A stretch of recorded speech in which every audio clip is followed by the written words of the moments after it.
Good morning.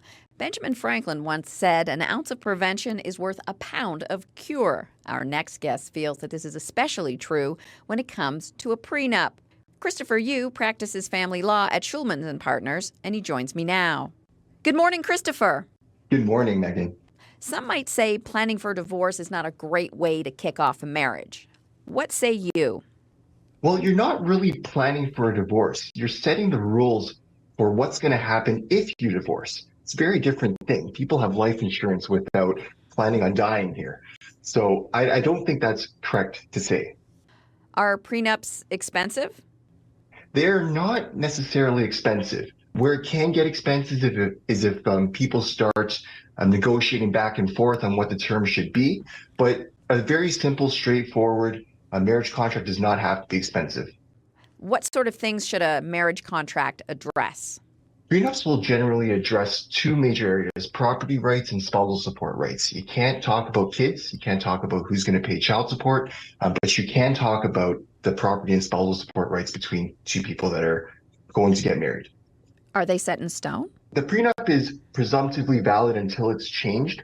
So yes, it is set in stone until the parties agree, if they agree to change it. And if the parties end up separating, one partner will usually pull out that prenup and they'll say, here's the prenup, here are the terms we agreed to.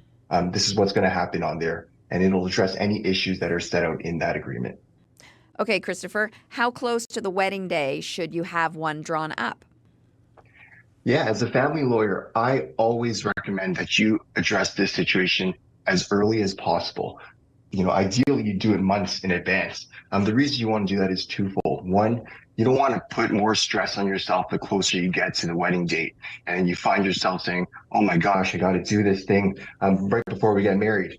You don't want to do things with the pressure of time. And it also mitigates any arguments of duress the closer you get to your wedding date. So you want to do it as soon as possible. But the other reason is sometimes these things take time. Right? People are busy with their lives. They're busy with their work. They don't realize that there are steps involved in doing a contract. So talk to a family lawyer and find out your rights as soon as possible. Months in advance would be my recommendation. And what happens if you don't have one?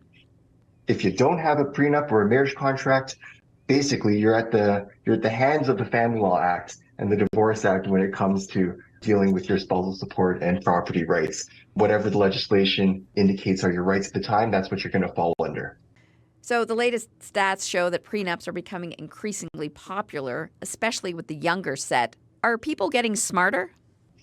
Well, actually, I think it is a smart thing to do. And I think people are realizing that. I say that for two reasons. First, getting a prenup or a marriage contract, or at least having the discussion, forces you to educate yourself.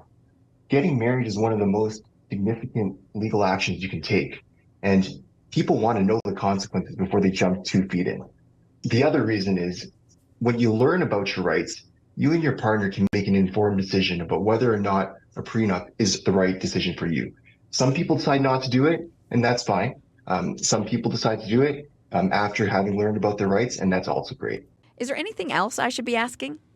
Yeah, I think that what's important for people to realize is it's not just negotiating terms and putting it down on paper and signing it. There is a process. You're both going to want your own lawyers.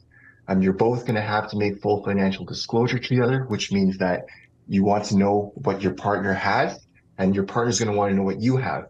The courts in Ontario would like both spouses to know and go in with a full and even playing field before they make any decisions about what's going to happen when they separate. So get yourself a lawyer, talk to one, find out your rights, and then have your lawyer take it from there. Well, I want to thank you so much for your time today. I really learned a lot. My pleasure. Thank you, Megan. Christopher Yu is an associate at Shulman Partners. For CBC Radio, I'm Megan Reed.